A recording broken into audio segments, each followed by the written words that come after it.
سلامونه لیدونکو، ستړي مشئ، جوړ په خیر. زموږ یوې بلې ځانګړې خپرونې ته مو ښه راغلاست. په دې هیله چې روغ جوړ خوشحاله صحتمند وئ او په ټوله کې به زموږ خپرونې خوښوئ، ګورئ به یې او تنده به مو هغه وطني تنده به مو ماتیږي. خوښ او خوشحاله یو چې بیا هم په یوې داسې خپرونه کې ستاسو لپاره راغلي یو چې هغه د جوارو پخلی یا د جوارو ډوډه په خوست کې خو عامه اصطلاح ده. نو ملګري هم را سره دي، دوی سره به هم لنډې خبرې اترې کوو او دې ترڅنګ د دې منظرې ځینې شاټونه به هم راخلو او په دې ویډیو یا په دې خپرونه کې به تاسو ته ځای پر ځای کوو. شاهد الله ځواک، عبدالوکیل عابر او د کیمرې په برخه کې سمون صاحب را سره دی چې وروسته به سمون صاحب هم راځي او په خپرونه کې به زموږ سره ملګری کیږي. ځواک صاحب ستړی مشئ، لومړی پیل به له تاسو وکړو. ډیره مننه ان صاحب، تاسو ته سلامونه او ټولو ملګرو ته هیله ده خوشحاله به نن بیا هم ډیر ښه مازدیګر لرو. یو خدا ده چې ملګرو سره یو او بله خبره چې زه اضافه کوم هغه اوس د جوارو سیزن دی او معمول دی په خوست کې ډوډه کول. نو او د ورځې خاصه شیبه مازدیګر بلل کیږي. بیا نو د غره لمنې ته راغلي یو خاص منظر ته راغلي چې دا ټولې خبرې سره یو ځای کې نو ښه دمه جوړوي. عابر صاحب تم ستړی مشئ او تاسو ته هم هرکلی. ډیره زیاته مننه ان صاحب، تاسو ته او ټولو لیدونکو ته سلامونه. کور ودان او سمون یادونه ما وړاندې وکړه چې وروسته به دا هم راځي په ویډیو کې.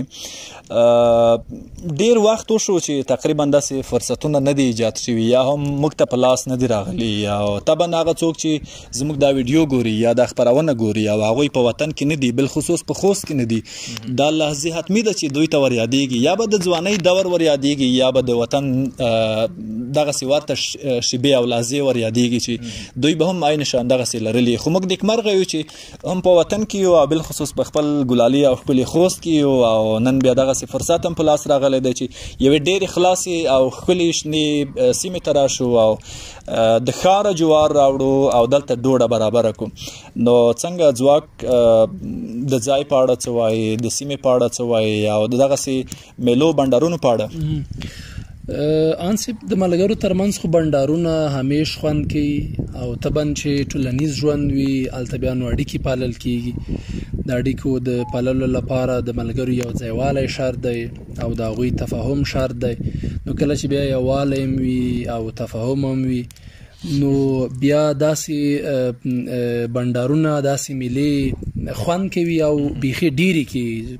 لکه مرغه چې زموږ ملګري نو هره جمعه داسې یو هغه جوړوي، فرصت برابروي یا داسې یوه موقع پیدا کوي چې ښکلو منظرو ته لاړ شي او وګرځي په وطن کې. هسې نو وطن ښکلی دی، خوږ دی او هر طرف چې سړی ځي نو خوند کوي، د سړي سترګې هم خوږېږي او لیده کته هم کوي.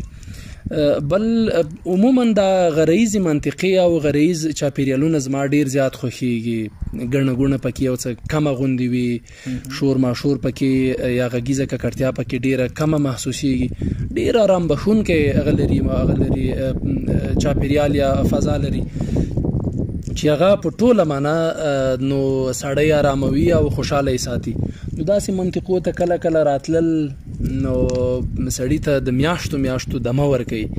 نو زه باوري یم چې د نن چکر نه به ډېرې ښې خاطرې موږ سره پاتې شي او د داسې نورو منظرو د لیدو لپاره به م وهڅوي. څه وایي چې سکاره بلیږي دنغري غاړې ته راشه که دنغري غاړې ته راشه؟ نری واوره وریږي، سکاره بلیږي دنغري غاړې له راشه.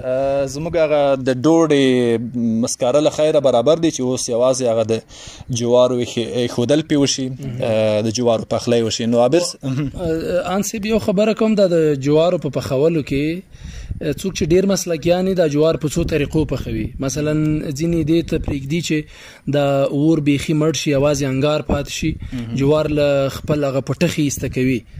هغه جوار بیا ډیر خوږ نه راځي. یعنی هغه که زه ووایم چې له ډوډۍ سره د نه بلدتیا خبره ده. یو رقم ته یې بیا نو پټخه یو څه ورنه ایسته کېږي او داسې لږ پسې پرېښودی کېږي، هغه جوار لږ ګرموي دې خاطره چې پخولو ته تیار آماده شي. هغې وروسته چې کله جوار ګرم شو هغه پټخه ورنه ایسته کوي، بیرته یې په انګار باندې ږدي، ډیر نرم یې پخوي، هغه ډیر خوږ وي. او ځینې لا اوله ډېر ښه بندوبست ورته لري، اوبو کې مالګه ورته یو ځای کړي، هغه کله چې جوار ګرم شي هغه مالګه په جوار پسې هغه کې وپوښي یا په جوار پسې خښه کړي، نو د هغې جوار خوږلت او مزه بیا له نورو هغو ټولو خوندور او ښه لګېږي. نو موږ سره خو داسې هغه نشته، هغه د مالګې د اوبو امکانات نشته، خو ښه دا ده چې پټخی لږ پسې پرېږدو او هغه اول په انګار ورته کېږدو څو وروسته جوار یو څه خوږه پخه شي. ډېر ښه. عابر صاحب ستاسو په لور به هم راشو، په لنډو کې به ستاسو خبرې هم راواخلو. څومره وخت کېږي چې لکه په سږني سیزن کې به ووایم د جوارو ډوډه مو کړې ده، نه ده مو کړې، په ماشومتوب کې مو ډېرې ډوډۍ کولې، اوس هم داسې چانس برابرېږي که څنګه؟ ډیره مننه ان صاحب. تقریبا 3-4 کاله به کېږي چې موږ یعنې دا ډول یو ځای ته نه یو راغلي که نه د ملګرو سره چې ډوډه مو کړې. خو په دې کال کې زما خوشبختي دا وه چې څه موده مخکې ځاځي میدان کې هم دغسې یو ملګري سره راټولو او ډوډه مو کړې وه. نو دا یې دوهم ځل او دې خبرې ته ځواک صاحب لږ مسکی شو، ویښندل چې دا د هغه د غونډۍ خبره ده یاده کړه.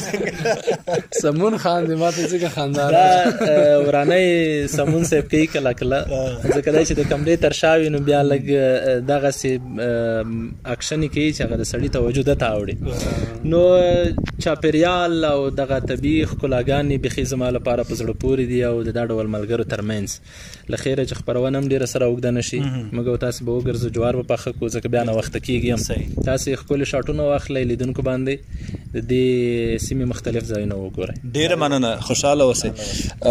سمون صاحب په لنډو کې راشئ. سمون څنګه کوي؟ ښه سمون وایي چې زه به بیا وروسته د جوارو په پخېدنه کې راشم، هغه شاټونه خوراک کې کومک وکړي.